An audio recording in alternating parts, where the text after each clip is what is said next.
الحمد للہ وکفا وسلام علی عبادہ الذین اصطفیٰ اما بعد۔ گزشتہ روز نماز تراویح کی ابتدا چھٹے پارے سے ہوئی تھی۔ اس چھٹے پارے کے دو حصے ہیں۔ پہلا حصہ جو سورہ نساء کا بقیہ حصہ کہلاتا ہے، جو 3 پاؤں پر مشتمل ہے، اور اس کے جو 1 پاؤں پر مشتمل ہے، اور پھر اس کے بعد بقیہ 3 پاؤں سورہ مائدہ کے ہیں۔ یہ جو سورہ نساء کا بقیہ حصہ ہے، اللہ رب العزت نے اس میں 3 باتیں ارشاد فرمائی ہیں۔ نمبر 1، یہودیوں کی مذمت اور ان کی برائی بیان فرمائی کہ انہوں نے حضرت موسیٰ علیہ السلام جن کو اپنا پیغمبر مانتے تھے، اپنا نبی مانتے تھے، انہی کی اولاد میں سے ایک شخص سیدنا عیسیٰ علیہ السلام کو ہم نے بھیجا، اللہ نے بھیجا اپنا نبی بنا کر، اور بجائے اس کے کہ وہ عیسیٰ علیہ السلام پر ایمان لاتے، وہ عیسیٰ علیہ السلام کے خلاف ہو گئے اور مخالفت میں اتنے آگے بڑھ گئے کہ انہوں نے عیسیٰ علیہ السلام کو قتل کرنے کی کوشش کی۔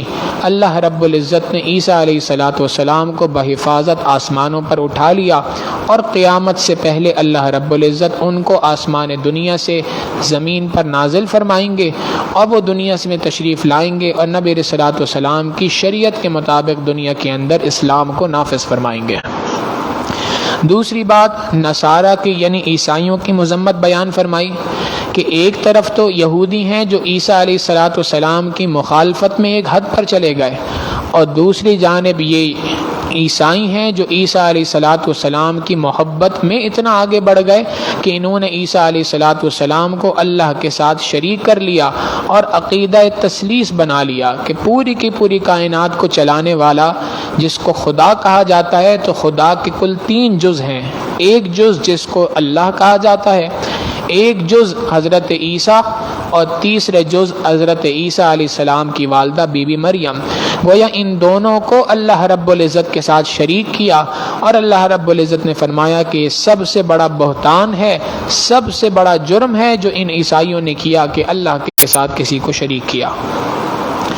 اور تیسرا موضوع اس کے اندر وراثت کے مسائل سے متعلق ہے کہ اگر ایک شخص کا سوتیلا بھائی ہو یا سوتیلی بہن ہو تو اس کو وراثت میں کس موقع پہ کتنا حصہ ملے گا، ان وراثت کے مسائل کو یہاں پر ذکر فرما دیا۔ اس چھٹے پارے کا دوسرا حصہ سورہ مائدہ ہے۔ سورہ مائدہ چھٹے پارے سے شروع ہوتی ہے، اور جو حصہ سورہ مائدہ کا چھٹے پارے کے اندر ہے، اس میں اللہ رب العزت نے 5 باتوں کو ارشاد فرمایا۔ سب سے پہلی بات جو بڑی اہم، جس سے سورت کی ابتدا کی، اور وہ ہے یا ایھا الذین آمنوا اوفوا بالعقود، اے ایمان والوں اپنے معاہدوں کو، اپنے وعدوں کو پورا کرو۔ ایک وعدہ انسان نے اللہ سے کیا ہے کہ اے اللہ، میں نے آپ کے نام کا کلمہ پڑھ لیا تو میں آپ کی اور آپ کے محبوب صلی اللہ علیہ وسلم کی پیروی کروں گا، ان کی سنتوں کی پیروی کروں گا، ان کے حکموں کو بجا لاؤں گا۔ تو یہ وعدہ کیا، اس کو بھی پورا کرو۔ اور تم جب دنیا میں رہتے ہو تو دنیا میں رہتے ہوئے معاشرتی اعتبار سے مختلف لوگوں سے تمہارے مختلف معاہدے ہوتے ہیں، مختلف وعدے تم کرتے ہو، تو جو وعدے دنیا میں لوگوں کے ساتھ کرو، ان وعدوں کو بھی پورا کرو۔ یہ اللہ رب العزت نے پہلا حکم بیان فرمایا۔ اور دوسری چیز بیان کر دی کہ بعض چیزوں کو اللہ نے ابدی حرام فرمایا ہے۔ ان میں سے ایک فرمایا، خون کو اللہ نے حرام قرار دیا، خنزیر کا گوشت اللہ نے حرام قرار دیا، اور اللہ کے علاوہ کسی اور کے نام پر جو جانور ذبح کیا گیا ہو اس کو اللہ نے حرام کر دیا۔ خون ہو، خنزیر کا گوشت ہو، یا اللہ کے علاوہ کسی اور کے نام پر ذبح کیا ہوا جانور ہو، اس کا کھانا بھی حرام، اس کا استعمال بھی حرام، اور اس کا بیچنا اور اس کا خریدنا بھی حرام۔ تیسرا موضوع اللہ رب العزت نے طہارت کا ذکر فرمایا، وضو کا مکمل طریقہ بیان فرما دیا کہ وضو میں 4 بنیادی فرائض ہیں۔ نمبر 1، پیشانی کے بالوں سے تھوڑی کے نیچے تک، ایک کان کی لو سے دوسرے کان کی لو تک، یہ جو مکمل حصہ ہے جس کو وجہن کہا جاتا ہے، چہرہ کہا جاتا ہے، اس کو 1 مرتبہ دھونا۔ اور دوسری بات کہ دونوں ہاتھوں کو کوہنیوں سمیت دھونا، یہ دوسرا فرض۔ تیسرا فرض فرمایا کہ سر کا مسح کرنا۔ فقہاء نے لکھا کہ اس میں نبی علیہ السلام کی حدیث سے پتہ چلتا ہے کہ کم از کم حصہ چوتھائی سر ہے. اور چوتھی بات ارشاد فرمائی کہ دونوں پاؤں کو ٹخنوں سمیت دھونا. یہ 4 فرائض ہیں، ان میں سے اگر کوئی ایک فرض بھی باقی رہ گیا یا بال برابر جگہ بھی خشک رہ گئی تو اس صورت کے اندر وضو نہیں ہوتا. آج صبح اس کے اوپر تفصیل سے فجر کے درس کے اندر گفتگو ہوئی، اور اس میں ایک بات یہ بھی بیان کی گئی تھی کہ اللہ کے محبوب صلی اللہ علیہ وسلم کی سنتوں میں سے ایک سنت یہ ہے کہ نبی علیہ الصلوۃ والسلام تھوڑا پانی استعمال کیا کرتے تھے. ہماری غلطی یہ ہے کہ ہم پانی میں اسراف زیادہ کرتے ہیں، اور اسراف کرنے کے باوجود سیٹسفائی نہیں ہوتے کہ جی ہمارا وضو شاید ٹھیک نہیں ہوا. فقہاء نے اس کی وجہ لکھی ہے، اور وہ وجہ یہ ہے کہ نبی علیہ الصلوۃ والسلام کے وضو میں اور ہمارے وضو میں ایک بنیادی فرق ہے. اللہ کے محبوب صلی اللہ علیہ وسلم پانی تھوڑا استعمال کرتے تھے، اعضاء کو ملتے زیادہ تھے. ہم پانی تھوڑا استعمال کرنے کے بجائے پانی زیادہ استعمال کرتے ہیں، اعضاء کو ملتے نہیں ہیں، جس کی وجہ سے زیادہ پانی استعمال کرنے کے باوجود بھی وضو ناقص رہ جاتا ہے. چوتھی بات، اللہ رب العزت نے یہاں پر حابیل اور قابیل کا قصہ بیان کیا کہ آدم علیہ الصلوۃ والسلام کے 2 بیٹے تھے. اللہ رب العزت نے ایک کے لیے ایک کی قربانی کو قبول کر لیا اور دوسرے کی قربانی کو قبول نہ کیا. جس کی قربانی قبول نہیں ہوئی، چاہیے تو یہ تھا کہ وہ اللہ کے دربار میں گڑ گڑاتا، معافی مانگتا، اپنی کوتاہی پہ نادم اور شرمندہ ہوتا، اللہ اس کو بھی قبول فرما لیتے. مگر بجائے اس کے کہ وہ اس بات پہ نادم اور شرمندہ ہوتا، اس نے اس کے بجائے اپنے بھائی کی حسد کے اندر قتل کرنے کا ارادہ کر لیا اور اس کو قتل کر دیا. یہ دنیا انسانیت کی، یہ سرزمین ہے، اس کے اوپر انسانیت کا سب سے پہلا قتل تھا. اللہ رب العزت فرماتے ہیں کہ اب جو کوئی شخص بھی دنیا کے اندر قتل کرے گا، حقیقت یہ ہے کہ وہ سب کے سب قتل کی سب سے پہلی وجہ یہ شخص بنے گا. ارشاد فرمایا وَمَنْ أَحْيَاهَا فَكَأَنَّمَا أَحْيَا النَّاسَ جَمِيعًا. جس کسی شخص نے ایک بندے کی جان بچائی تو وہ ایک کی جان نہیں، پوری کی پوری انسانیت کی جان بچا لی. اور جس کسی شخص نے کسی ایک انسان کو قتل کیا تو وہ ایک انسان کا قتل نہیں ہے، وہ پوری کی پوری انسانیت کا قتل ہے.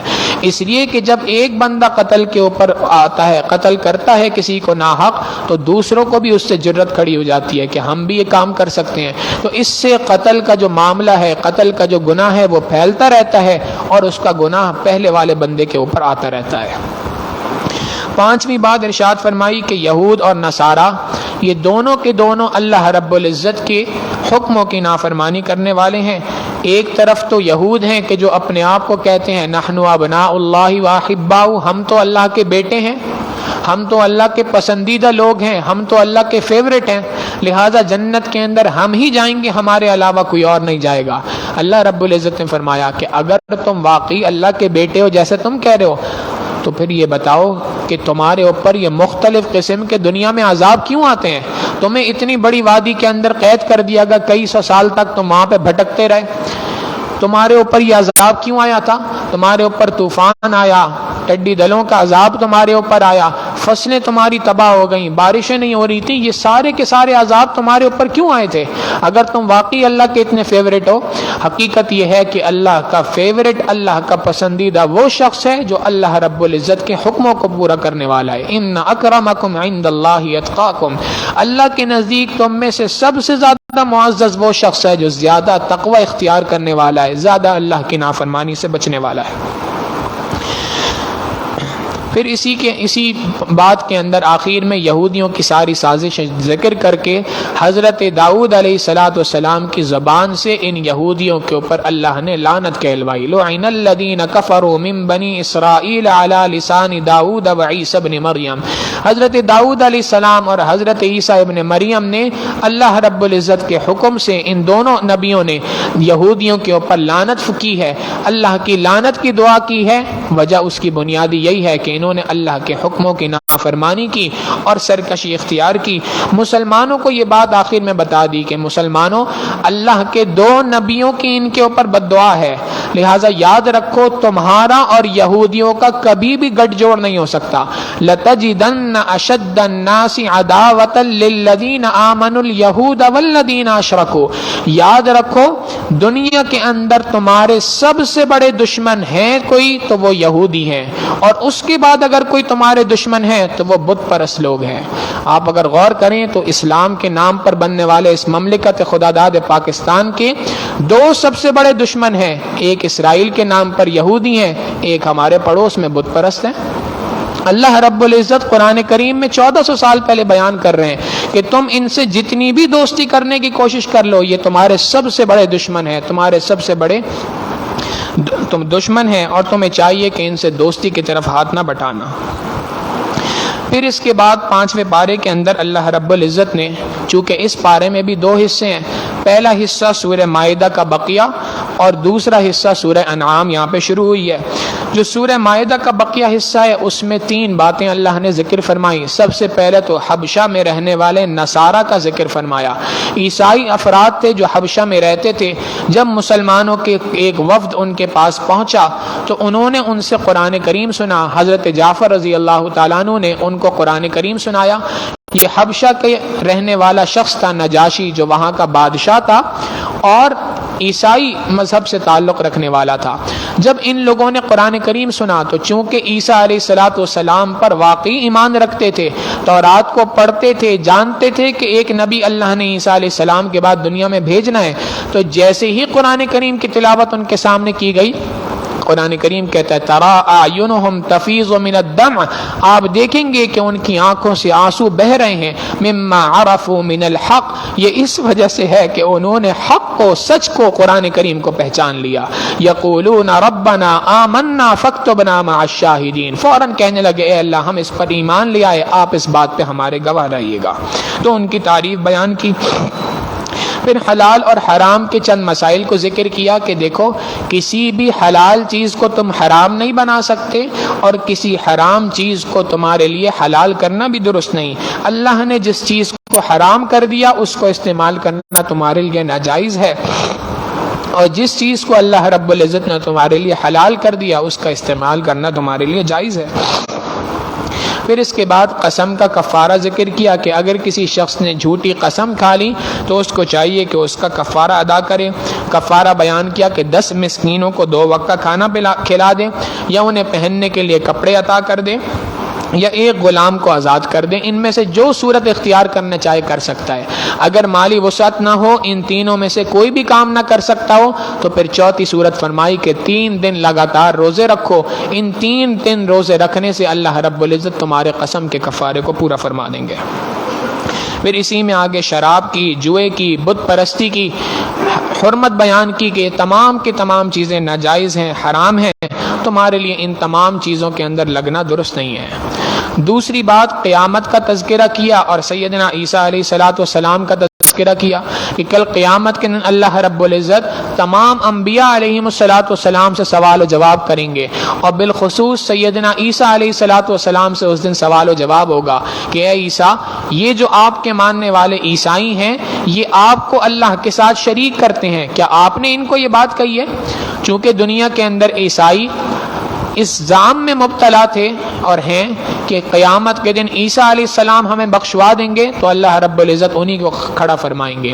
عیسیٰ علیہ السلام فرمائیں گے سبحانک ما یکون لی ان اقول ما لیس لی بحق، اے اللہ آپ کی ذات پاک ہے، آپ جانتے ہیں کہ میں نے سوائے سچ کے کچھ اور نہیں کہا، اگر میں نے کوئی بات غلط بات کہی ہوتی تو آپ اس کو جانتے ہیں، میں نے تو ان سے صرف اتنی بات کی تھی کہ ان اعبدوا اللہ ربی و ربکم، کہ ایک پروردگار اللہ رب العزت کی عبادت کرو جو تمہارا بھی معبود ہے، میرا بھی معبود ہے، میرا بھی رب ہے اور تمہارا بھی رب ہے۔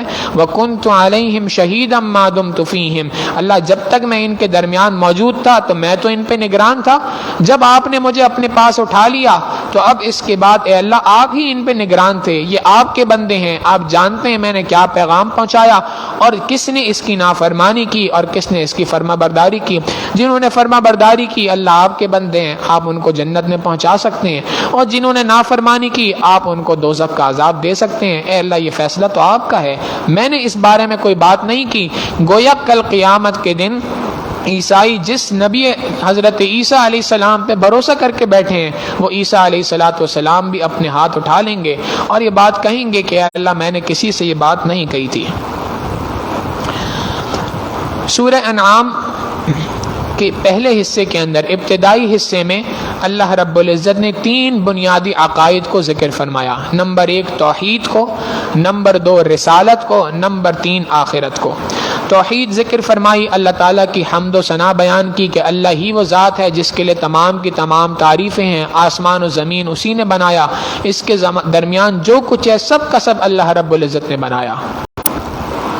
دوسری بات رسالت کو ذکر فرمایا، نبی علیہ الصلوۃ والسلام کے نبی ہونے کی دلیل بیان فرمائی، اللہ کے محبوب صلی اللہ علیہ وسلم کے نبی ہونے کو بیان فرمایا، اور نبی ہونے کے بیان فرمانے کے ساتھ نبی علیہ الصلوۃ والسلام کو تسلی بھی دی کہ اے میرے محبوب صلی اللہ علیہ وسلم، اگر یہ کفار مکہ آپ کو تنگ کر رہے ہیں، ستا رہے ہیں، تو پریشان ہونے کی بات ہرگز نہیں ہے، اس لیے کہ یہ کوئی نئی بات نہیں ہے. جو نبی دنیا کے اندر آیا اس قوم نے ان کو ستایا ہے، ان کی مخالفت کی ہے. چنانچہ اللہ رب العزت نے اس کے ضمن میں نبی علیہ الصلوۃ والسلام کی تسلی کے لیے 18 انبیاء علیہم الصلوۃ والسلام کا تذکرہ یہاں پہ فرمایا.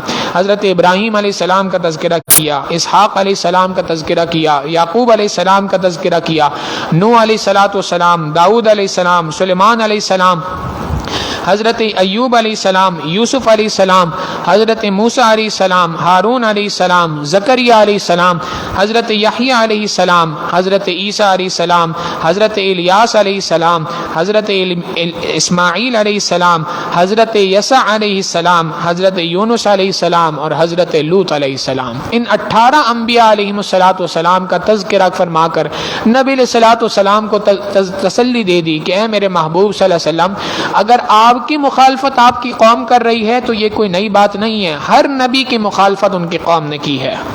اور تیسری بات قیامت کا تذکرہ فرمایا کہ قیامت سے متعلق اللہ رب العزت نے چند آیات میں مختلف باتیں ذکر فرمائی. ایک بات ارشاد فرمائی کہ قیامت کے دن اللہ رب العزت تمام کے تمام انسانوں کو جمع کرے گا، اس پر تمہارا عقیدہ ہونا چاہیے. دوسرا عقیدہ کہ قیامت کے دن کسی انسان کے اوپر سے عذاب کا ٹل جانا یہ اللہ کی مہربانی سے ہوگا. کوئی بھی شخص قیامت کے دن اپنے اعمال کی بنیاد پہ جنت میں نہیں جا سکتا. اگر کوئی شخص قیامت کے دن جنت کے اندر جائے گا تو فقط اللہ کے فضل سے جائے گا. نبی علیہ الصلوۃ والسلام نے جب یہ بات ارشاد فرمائی تو صحابہ نے کہا اللہ کے محبوب صلی اللہ علیہ وسلم کیا آپ بھی اللہ کے فضل سے جائیں گے؟ نبی علیہ السلام نے فرمایا ہاں میں بھی اللہ ہی کے فضل سے جنت کے اندر جاؤں گا.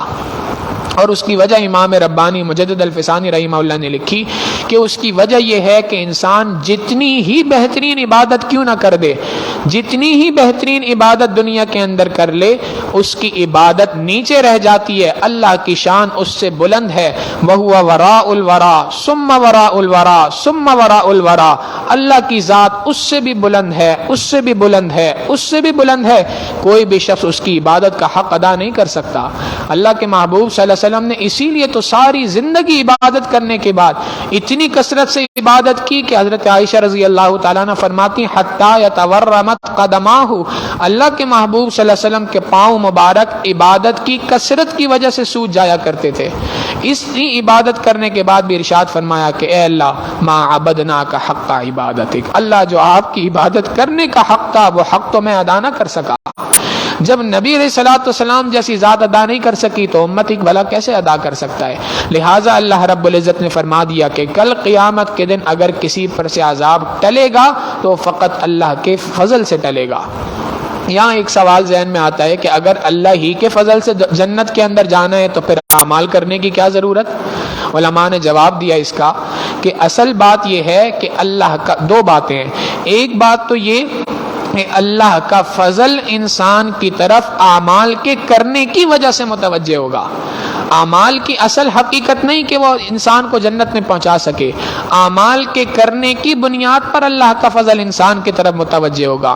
اور پھر دوسری بات کہ دخول جنت میں داخلہ اللہ کے فضل سے ہوگا. اب جنت کے اندر جو مراتب ہیں اس کی بنیاد اعمال کے اوپر ہوگی. اعمال کے اعتبار سے مراتب ہوں گے لیکن دخول جنت کا فیصلہ انسان کے لیے اللہ کے فضل سے ہوگا. تیسری آیت کے اندر قیامت کے بارے میں فرمایا کہ کل قیامت کے دن مشرکین سے سوال کیا جائے گا کہ جن کو تم اللہ کے ساتھ شریک کرتے تھے کہاں ہیں وہ؟ لے کے آؤ ان کو. کون ہے وہ؟ ان کو لے کے آؤ، آج وہ آ کے ہمارے سامنے کھڑے ہو. کون ہے وہ جو اللہ کے ساتھ جن کو تم شریک ٹھہرایا کرتے تھے؟ اور پھر ارشاد فرمایا کہ اس روز جہنمی تمنا کریں گے کہ ہائے کاش ہمیں دنیا میں ایک مرتبہ دوبارہ لوٹا دیا جائے. اگر ہم دنیا میں واپس چلے گئے تو اس کے بعد اللہ رب العزت کی آیات کو نہیں جھٹلائیں گے, قرآن کریم پر ایمان لائیں گے اور قرآن کریم کے احکامات کے مطابق زندگی گزاریں گے اور ایمان والے بن جائیں گے. اللہ رب العزت نے جواب دیا کہ اب جب تمہاری آنکھ بند ہو چکی ہے, اب چانس ختم ہو گیا. جب تک سانس ہے اس وقت تک چانس ہے, اپنے آپ کو قرآن کریم کے مطابق ڈھال لو. لیکن اگر قیامت موت سے پہلے اگر تم نے اپنے آپ کو قرآن کریم کے احکامات کے مطابق زندگی گزار لی تو بہت اچھا, لیکن اگر تم دنیا سے چلے گئے اس کے بعد تمہاری حسرت رہی تو یہ تو فقط حسرت ہی رہے گی, اس کا کوئی دنیا کے اندر دعویٰ نہیں کیا جا سکتا. اور آخری بات ارشاد فرمائی کہ دنیا کی زندگی تو کھیل اور تماشے کی طرح ہے. جیسے دنیا کے اندر ہوتا ہے, انسان کوئی کھیل کھیلتا ہے, تھوڑی دیر کا مزہ ہوتا ہے, وہ مزہ لیتا ہے, جب کھیل ختم ہو جاتا ہے مزہ بھی ختم ہو جاتا ہے. دنیا کی زندگی بھی ایسی ہے. تم دنیا کی تھوڑی سی زندگی گزارنے کے لیے اگر حرام کے پیچھے جاؤ گے, اللہ کی نافرمانی کرو گے, تو بظاہر ہو سکتا ہے کہ تمہیں لگے کہ اللہ کی نافرمانی میں مزہ ہے, بظاہر تمہیں یہ بات لگے کہ اللہ کی نافرمانی میں میں انجوائے کر رہا ہوں, بظاہر تمہیں لگے کہ اللہ کی اس نافرمانی کے ذریعے سے مجھے فائدہ حاصل ہو رہا ہے, لیکن یہ فائدہ, یہ مزہ تھوڑے وقت کے لیے ہے. جیسے ہی یہ وقت ختم ہوگا, آنکھ تمہاری بند ہوگی, تمہارے سامنے حقیقت کھل جائے گی. لہٰذا اس دن کے آنے سے پہلے تمہارے لیے لازم ہے کہ تم توبہ کرو. اور یاد رکھو, توبہ کا ایک طریقہ وہ ہے کہ انسان موت سے پہلے اللہ کے دربار میں رجوع کر لے, اپنی اصلاح کر لے, اللہ کی جانب چلنا شروع کر دے. یہ تو قابل قبول ہے. ورنہ موت سامنے دیکھ کر توبہ کرنا یہ قابل قبول نہیں ہے. فرعون نے بھی تو یہی کام کیا تھا کہ جب اس نے دیکھا کہ میں سمندر میں غرق ہونے لگا ہوں تو کہنے لگا لا الہ الا الذی آمنت بہ بنو اسرائیل وانا من المسلمین, کہ میں فرما برداروں میں سے ہوتا ہوں, میں موسیٰ کے پروردگار پر ایمان لاتا ہوں. اللہ رب العزت نے مختصر سا جواب دیا, آن اب ایمان لے کے آتا ہے, وقد عصیت من قبل, حالانکہ اس سے پہلے تو نافرمانی والی زندگی گزار رہا تھا. تو اصول پتہ چل گیا, موت کا غرغرہ لگنے سے پہلے اگر انسان توبہ کر لے گا, اپنی اصلاح کر لے گا تو وہ کامیاب ہے. اگر موت سامنے نظر آ گئی, اب توبہ کرنے کی کوشش کرے گا تو توبہ کا دروازہ اس کے لیے بند ہو جائے گا. قرآن کریم پیغام دے رہا ہے, ہم سب کے دروازوں پہ دستک دے رہا ہے کہ دیکھو آج وقت ہے, یہ وقت کو قیمتی بنا لو, جان لو اس وقت کو قیمتی, اور اللہ کے دربار میں رجوع کر لو, اللہ سے معافی مانگ لو, اللہ سے توبہ کر لو اور اللہ کی جانب قدم بڑھانا شروع کر دو. ایسا نہیں ہو سکتا کہ کوئی بھی بندہ توبہ کرے اور 100% اللہ کی فرما برداری میں زندگی گزار لے. یہ مشکل کام ہے, ناممکن تو خیر نہیں, لیکن اللہ رب العزت کا مطالبہ بندے کے ساتھ یہ کہ توبہ کر کے پہلا قدم تو میری جانب بڑھاؤ نا, ایک قدم تو آگے کی طرف بڑھاؤ. تم ایک قدم میری جانب بڑھاؤ گے, میری رحمت تمہاری طرف 2 قدم متوجہ ہوگی. وَإِنْ أَتَانِي يَمْشِي آتَيْتُهُ هَرْوَلًا, میرے بندے تو میری طرف چل کے آئے گا, میں پروردگار تمہاری طرف دوڑ کے آؤں گا. اللہ کی جانب رجوع کرنے کی ضرورت ہے, اللہ سے معافی مانگنے کی ضرورت ہے. اللہ رب العزت سے دعا ہے کہ پروردگار عالم قرآن کریم کے احکامات کے مطابق ہمیں زندگی گزارنے کی توفیق عطا فرمائے. وآخر دعوانا ان الحمد للہ رب العالمین. سبحان ربی العلی الوہاب. اللہم صلی علی سیدنا محمد وعلی آل سیدنا محمد وبارک وسلم. ربنا ظلمنا انفسنا وان لم تغفر لنا وترحمنا لنكونن من الخاسرین. اللہم آت نفوسنا تقواها وزکها انت خیر من زکاها انت ولیها ومولاها انک علی کل شیء قدیر. وصلی اللہ تعالی علی حبیبہ سیدنا محمد وآلہ واصحابہ اجمعین برحمتک یا ارحم الراحمین.